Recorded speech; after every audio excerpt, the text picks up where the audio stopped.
Appointments है जो appointments illegal होती है यूनिवर्सिटी लेवल पे, कास्ट लेवल पे या हायर एजुकेशन में जेके पीएससी कश्मीर यूनिवर्सिटी की, जहाँ पर मिस्टर मारूफ कादरी साहब है, उनकी अपॉइंटमेंट किस बेस पे हुई है और कैसे कैसे हर एक चीज़, इतना पैसा एक मिडिल और लोअर क्लास का खींचा जाता है, मतलब उनका ग्रैब किया जाता है, उसकी एक अकाउंटेबिलिटी होनी चाहिए। लेकिन अगर हम किसी बंदे को, मतलब ऐसा बंदा जो फ्रॉडुलेंटली अपॉइंट हुआ है किसी सिस्टम में, वो हमेशा उसको एक ही चीज़ दिखेगी, मुझे फ्रॉड कैसे। उस दिन जो मोस्ट टॉपर बच्चे थे उस दिन के, उनको ड्रॉप किया गया, लेकिन इस बंदे को लेना ही था, इसलिए इस बंदे, वो डायरेक्टर आईटी है, डायरेक्टर साहब है वो आईटी सेक्शन के, इंफॉर्मेशन एंड टेक्नोलॉजी के। अब इतने लूप होल के बावजूद भी वो अभी तक उस पोस्ट पे क्यों है? ऑनेस्ट, मैं मानता हूँ वीसी मैम ऑनेस्ट है, मैं उन्हीं तक ये बात पहुंचाना चाहता हूँ। छोड़िए बाकी एजेंसी छोड़ दीजिए, देखिए वीसी मैम को तो पढ़ाना नहीं है ना यूनिवर्सिटी में, उनका काम है एडमिनिस्ट्रेटिव सेटअप को देखना, उनका काम है जस्टिस और इनजस्टिस के मतलब साइड देखना कि इनजस्टिस कहाँ हो रहा है, जस्टिस कहाँ हो रहा है, बच्चों की प्रॉब्लम क्या है, टीचर्स की प्रॉब्लम क्या है। कोई फ्रॉडुलेंटली तो अपॉइंट नहीं हुआ, अगर उन तक ये बात पहुँचती है तो वो वेरिफिकेशन करें। अस्सलाम वालेकुम, TWD की इस शुमारे में आप सबका खैर मकदम है। मैं हूं अबरार अशरफ मत्तू। बार बार हम एजुकेशन के हवाले से, करप्शन के हवाले से आपके सामने खुलासे लेके आते हैं, और इस वक्त हमारे साथ एक ऐसे विसल ब्लोवर, एक ऐसे RTI एक्टिविस्ट बैठे हैं जो बार बार एजुकेशन के हवाले से खुलासे करते रहते हैं और आज हमारे प्रोग्राम पे आए हुए हैं। इनका नाम है डॉक्टर अब्दुल बारी नायक, और आज एक ये बहुत बड़ा खुलासा हमारे सामने लेके आए हैं। बारी साहब, आपका बहुत बहुत खैर मकदम है हमारे प्रोग्राम में। जी थैंक यू। हमें बताइए, आज आप एक बहुत बड़ा खुलासा हमारे सामने लेके आए हैं, हमारे नाजरीन को आज दिखाने वाले हैं। वो खुलासा क्या है और उसकी बुनियाद क्या है? देख लीजिए, ये रिगार्डिंग अपॉइंटमेंट्स है जो अपॉइंटमेंट्स इलीगल होती है यूनिवर्सिटी लेवल पे, कास्ट लेवल पे या हायर एजुकेशन में जेके पीएससी में। उसमें एक आज मैं एग्ज़ाम्पल ले लूँगा कश्मीर यूनिवर्सिटी की, जहाँ पर मिस्टर मारूफ कादरी साहब है, उनकी अपॉइंटमेंट किस बेस पे हुई है और कैसे कैसे हर एक चीज़ वायलेट होता है, चाहे यूजीसी के नॉर्म्स हो, रेगुलेशंस हो, या इवन अगर उनका हम 10th से लेके डॉक्टरेट डिग्री भी देखेंगे, या उनकी इंक्रीमेंट्स जो इंक्रीज़ हुए हैं वो भी कैसे, मतलब कमेटी ने रिजेक्ट किए लेकिन उनको दिए गए। उसके अलावा मेडिकल रिएम्बर्समेंट जो उनको मिला, उनकी मदर पे उन्होंने लिया है, वो भी फ्रॉडुलेंटली ही उन्होंने लिया। इवन ये जो आप मारूफ कादरी का नाम ले रहे हैं, इनको आपने स्पेसिफाई क्यों किया, इनको पिन आउट क्यों किया है, क्या रीज़न इसके लिए? देखिए, वहाँ एक ही नहीं है, वहाँ मतलब स्टूडेंट्स अपना फ़ी भरता है, चाहे वो एग्ज़ामिनेशन फ़ी हो, चाहे वो एडमिशन फ़ी हो, हर एक चीज़ वहाँ जमा होता है। और जब जमा होता है, इवन LO अगर देखेंगे, मैक्सिमम बच्चों का LO होता है और NA होता है, फिर वो दोबारा फ़ीस भरते हैं, फिर उनको इवन अगर इवॉल्यूशन का फ़ीस भरेंगे, फिर मार्क्स बढ़ेंगे,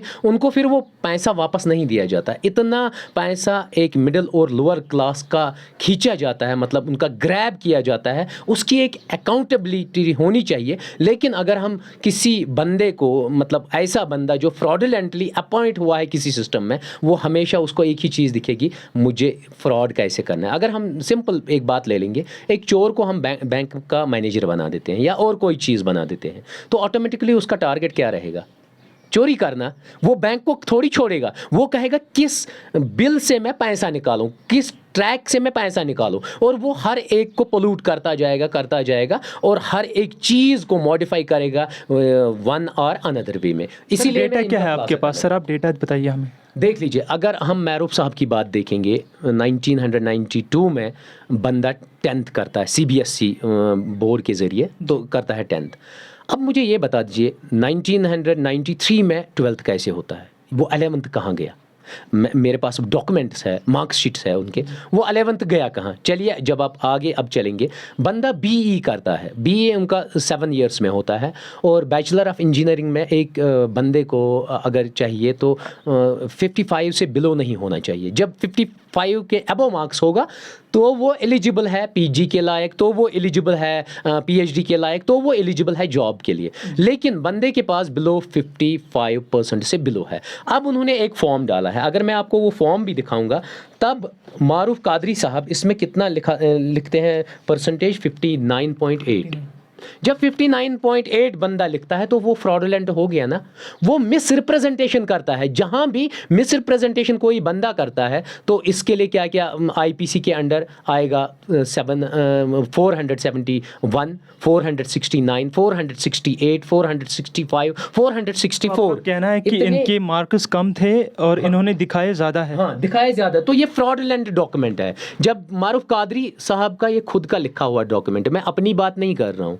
अगर ये ऑनेस्ट होते, ये डायरेक्टली मुझे ही सेंड करते, या आपके माध्यम से मैं इनको कहता हूँ, अगर वो अभी भी फ्रॉडुलेंट नहीं है तो वो अपना मार्कशीट डायरेक्टली मेरे व्हाट्सएप पे करते, तो मैं ये हाईलाइट ही नहीं करता। मैं कहता नहीं, इनके पास 60% है। जब है ही नहीं 60%, तब उनको पीजी में। अब देख लीजिए, अब और एक चीज़ है, ये है इग्नो का एक फॉर्म निकला हुआ है, मतलब एक एडवर्टाइजमेंट निकली है कि आप क्या कर दीजिए, आप इसमें मतलब कोर्स में अप्लाई कर सकते हैं। और ये कोर्स जो कर सकता है, ये कोई भी 12th पास बच्चा कर सकता है। इसमें खुद देख लीजिए आप, ये 18 मंथ का कोर्स है, ऑनलाइन कोर्स है। इसको कहते हैं एग्जीक्यूटिव MBA, आईटी में एग्जीक्यूटिव MBA। इसमें 6 महीने बंदे को इग्नो के अंडर टाइप होना होता है, और जितने 12 महीने बचते हैं वो U21 ग्लोबल यूनिवर्सिटी है, उसके अंडर ये ऑनलाइन कोर्स है। ये ऑनलाइन कोर्स स्क्रैप्ड किया किसने? यूजीसी ने, क्योंकि यूजीसी हर एक चीज़ को देखती है। उन्होंने 400 कोर्सेज स्क्रैप आउट किए 2015 में, उसमें एग्जीक्यूटिव MBA भी स्क्रैप है। अगर पुअर क्लास बिलोंग करता है स्टूडेंट, मिडिल क्लास बिलोंग करता है, तो उसका ये कोर्स फिर वैलिड नहीं रहता है। आप इस कोर्स के ज़रिए किसी भी यूनिवर्सिटी में PhD में एडमिशन नहीं ले सकते हैं, आप जॉब के लिए अप्लाई नहीं कर सकते हैं। तो आपका ये कहना है कि ये जो MBA है जो उन्होंने ऑनलाइन किया है Indira Gandhi national open university के तहत, ये स्क्रैप किया गया हाँ, है, ये वैलिड नहीं है। ये जब वैलिड नहीं है, यूजीसी ने इसको अपने उससे निकाला ही, तब उसका तो मास्टर्स की बेसिस पे ही PhD होता है। मास्टर्स बेस पे PhD होता है। फिर उस बंदे का ये एग्जीक्यूटिव MBA कैसे मतलब लिया गया, उस बेस पे उसको PhD में एडमिशन दिया गया। और PhD आपको पता है किससे है? कंप्यूटर साइंसेस से। एक एग्जीक्यूटिव MBA जो ऑनलाइन है, उसका PhD में कंप्यूटर में कैसे एडमिशन हो गया? उस दिन जो मोस्ट टॉपर बच्चे थे उस दिन के, उनको ड्रॉप किया गया, लेकिन इस बंदे को लेना ही था, इसलिए इस बंदे को लिया गया। उसके बाद ये जो इन्होंने PhD किया है, कहाँ से किया है? ये कश्मीर यूनिवर्सिटी ने ही करवाया इनको।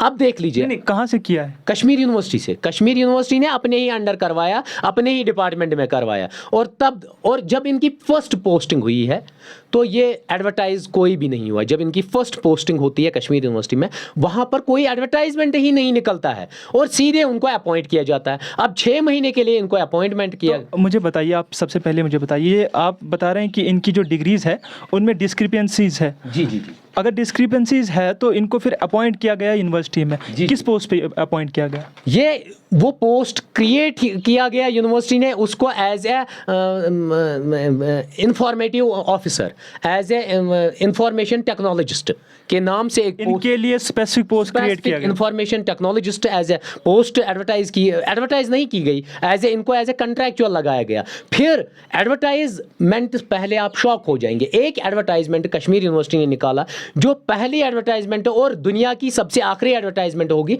जिसमें यूनिवर्सिटी मेंशन नहीं करती है कि कैंडिडेट के पास क्या क्वालिफिकेशंस होनी चाहिए, कितनी मार्क्स परसेंटेज होनी चाहिए। किसी भी यूनिवर्सिटी में जाओ, अगर कोई भी जॉब लगता है, उसमें सीधे लिखा जाता है कि 50 से बिलो नहीं होना चाहिए, 55 से बिलो नहीं होना चाहिए, 60 से बिलो नहीं होना चाहिए। प्रूफ है आपके पास? हाँ जी, मेरे पास इसका भी प्रूफ है। दिखाइए। मैं आपको वो एडवर्टाइजमेंट भी दिखा रहा हूँ, हर एक चीज़ का मेरे पास प्रूफ है। ये है वो एडवर्टाइजमेंट नंबर, आप इनको दिखा दीजिए। ये एडवर्टाइजमेंट नंबर है 4/7/2004 का है ये शायद। हाँ, 7/4/2004 का ये एडवर्टाइजमेंट। इसमें कहीं भी क्वालिफिकेशन नहीं है कि कितनी परसेंटेज होनी चाहिए, क्या होना चाहिए, वरना स्पेसिफिक। और ये पोस्ट इनके लिए, इंफॉर्मेटिव ऑफिसर के लिए ही ये क्रिएट की गई थी ये पोस्ट जी। उसके बाद इनकी अपॉइंटमेंट होती है जनवरी 2002 को। ये ऑर्डर देख लीजिए, इसका कोई एडवर्टाइजमेंट नहीं है। फिर 6 महीने के बाद यही ऑर्डर एक्सटेंड होता है। ये ऑर्डर देख लीजिए, जुलाई 2002 को ये एक्सटेंड होता है ऑर्डर, नीचे लिखा है जी। ये ऑर्डर एक्सटेंड होता है। अब देख लीजिए, अब उसके बाद बड़ा खुलासा, और जब बंदा कंट्रैक्चुअल होता है, जम्मू एंड कश्मीर में बहुत सारे, चाहे अगर आप देखेंगे पुलिस डिपार्टमेंट में भी लगते हैं, चाहे आप देखेंगे एजुकेशन में भी लगते हैं, चाहे आप assistant professor as a contractual काम करेंगे, टीचिंग असिस्टेंट करेंगे, बाकी डिपार्टमेंट, एग्रीकल्चर हो, हॉर्टिकल्चर हो, कोई भी डिपार्टमेंट हो, उसमें एक कंट्रैक्चुअल लगता है। आपने कभी सुना है जो आपकी कंट्रैक्चुअल सर्विस है उसको ऐड किया गया आपकी परमानेंट सर्विस में? क्योंकि उससे ग्रेड बढ़ता है। उससे क्या होता है? उससे आपकी सर्विस बढ़ती है। जब सर्विस बढ़ेगी तो ग्रेड बढ़ेगा, जब ग्रेड बढ़ेगा तो आपके इंक्रीमेंट्स बढ़ेंगे। लेकिन ये वाहिद बंदा है जिसकी कंट्रैक्चुअल सर्विस को ऐड किया गया और सीनियरिटी बढ़ती गई। वरना वहां पर माजिद जबान साहब है जो आज एग्जामिनेशन कंट्रोलर है, उनकी अपॉइंटमेंट मारूफ साहब से पहले है, वो उनसे जूनियर कैसे है? आप ही मुझे बता दीजिए। इस वक्त जो मारूफ कादरी है वो किस पोस्ट पे फाइज है कश्मीर यूनिवर्सिटी के अंदर? वो डायरेक्टर आईटी है, डायरेक्टर साहब है वो आईटी सेक्शन के, इंफॉर्मेशन एंड टेक्नोलॉजी के। अब इतने लूप होल्स के बावजूद भी वो अभी तक उस पोस्ट पे क्यों है? ऑनेस्ट, मैं मानता हूं वीसी मैम ऑनेस्ट है, मैं उन्हीं तक ये बात पहुंचाना चाहता हूं। छोड़िए बाकी एजेंसी, छोड़ दीजिए, एसीबी छोड़ दीजिए, बाकी चीज़ें। अगर कोई देखिए, वीसी मैम को तो पढ़ाना नहीं है ना यूनिवर्सिटी में, उनका काम है एडमिनिस्ट्रेटिव सेटअप को देखना, उनका काम है जस्टिस और इनजस्टिस के मतलब साइड देखना कि इनजस्टिस कहाँ हो रहा है, जस्टिस कहाँ हो रहा है, बच्चों की प्रॉब्लम क्या है, टीचर्स की प्रॉब्लम क्या है, कोई फ्रॉडुलेंटली तो अपॉइंट नहीं हुआ। अगर उन तक ये बात पहुँचती है तो वो वेरिफिकेशन करे ना। या वो भी ये चाहती है कि 3-4 साल मेरे ख़त्म हो जाएं, फिर मारूफ कादरी जैसे बहुत सारे लोग ऐसे ही रहे और लोगों का खून ये चूसते रहे। और एक चीज़, क्यों शील्ड किया जा रहा है इनको? आप अगर ये इतनी बड़ी एलिगेशन लगा रहे हैं, आप बता रहे हैं कि जो वहाँ के वीसी है उन तक भी अगर इन्फॉर्मेशन पहुँची है तो इनको क्यों शील्ड किया जा रहा है सर? देखिए वही तो मुझे समझ में नहीं आता है कि माँ बाप आजा का रिश्ता है या कौशिर पेट तो दह अनशान, मुझे ये सब पता नहीं है किस बेस पे उनको प्रोटेक्ट किया जाता है और उनको शील्ड किया जाता है। ये मैं नहीं कह सकता हूँ कौन सी बेस है, लेकिन ये कह सकता हूँ। अब देख लीजिए, उसके अलावा और एक चीज़, अब आप कहेंगे कि इस बंदे के पीछे मैं पड़ा हूँ, नहीं, ऐसी बात नहीं है। देखिए मेरा मतलब मोहल्ले वाला तो नहीं है, तो मैं तो मारूफ कादरी को जानता भी नहीं था, क्योंकि मैं एक्टिविज्म 2014 से कर रहा हूँ आज तक। RTIs हर एक डिपार्टमेंट में डाल रहा हूँ मैं, चाहे स्कास्ट हो, चाहे JKPSC हो, चाहे कश्मीर यूनिवर्सिटी हो। जो भी फ्रॉड हुआ है वो तो मैं हाईलाइट करूंगा। देख लीजिए कश्मीर यूनिवर्सिटी में कितने एम्प्लॉइज होंगे, कम से कम 3-4-5 हज़ार। वो मेडिकल रिएम्बर्समेंट के लिए तो भरते होंगे, अगर उनकी माँ बीमार होती होगी, बाप बीमार होता होगा शदीद, जो उन पर डिपेंडेंट हो। रूल क्या कहता है? रूल कहता है मेडिकल रिएम्बर्समेंट आप निकाल सकते हैं किसी भी अपने डिपेंडेंट फैमिली मेंबर का, लेकिन जिनकी इनकम होगी 2500 से नीचे। ठीक है, एक एफिडेविट में मारूफ साहब सीधे डिक्लेयर करते हैं कि मेरी मदर जो है वो मुझ पे डिपेंडेंट है। ये एफिडेविट है, कोर्ट को भी धोखा दे रहे हैं। एफिडेविट में क्लियरली कहते हैं कि मेरी मदर जो है डिपेंडेंट मुझ पे है। उसी एफिडेविट में सीधे लिखते हैं कि मेरी मदर जो है वो टीचर रिटायर्ड है, रिटायर्ड टीचर। अगर रिटायर्ड टीचर की सैलरी कम से कम 20,000 तो होगी ही, आप लोग ही कैलकुलेट कर लीजिए। कोई भी रिटायर्ड टीचर जो देख रहा होगा वो तो जज कर सकता है, 20,000 होगी, तब तो वायलेशन हो गई ना, कानून की धज्जियां उड़ाई ना उन्होंने मारूफ साहब ने फिर। और उसके अलावा क्लियर कट मारूफ साहब कहते हैं कि मेरे जो अब्बू है वो सऊदी अरबिया में 20 ईयर्स जॉब कर रहे थे। जब वो 20 ईयर जॉब कर रहे हैं वहाँ सऊदीया रियाल मीन्स हार्ड करेंसी वो यहाँ ला रहे हैं, तो वो उनकी मदर उन पे डिपेंडेंट कैसे होगी? और ये एक ही बार कोर्ट में एफिडेविट दे के नहीं करते हैं मेडिकल रिएम्बर्समेंट, ये 2 बार कर रहे हैं। कितनी ली है ये कम से कम 3 लाख तो होगा ही मेडिकल रिएम्बर्समेंट, 2 बार का 6 लाख। अब वो 6 लाख अगर कोई वहाँ जो लोकल फंड पे एम्प्लॉयर होगा, जो बाकी मिडिल क्लास एम्प्लॉय जो गैजेटेड पोस्ट में नहीं होगा, उनको जूते घिसते होंगे ऑफिसेज में, फाइल्स लेते हुए, फाइल्स पास कराते होंगे, लेकिन उनकी माँ, उनके बाप, उनकी बीवी, उनके बच्चों को मेडिकल रिएम्बर्समेंट नहीं मिलता है, लेकिन ब्लू आइड पर्सन को मेडिकल रिएम्बर्समेंट 2 मिनट में मिलता है। क्यों?